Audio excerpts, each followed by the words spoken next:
бүгүнкү күндө бизде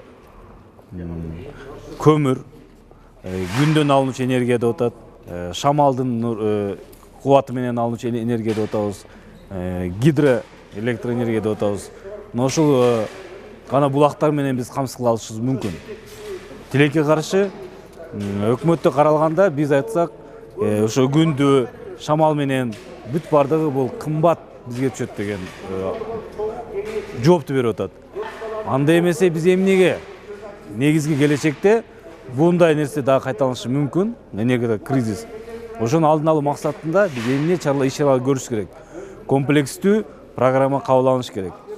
Алдын алуу, сууну үнөмдөө, электроэнергияны мүмкүн жайкы мезгилдерде үнөмдөө, ошонун жыйынтыгы кышында биз элибизди үшүтпөй, суукка калтырбай алып чыгууга багыт болуш керек.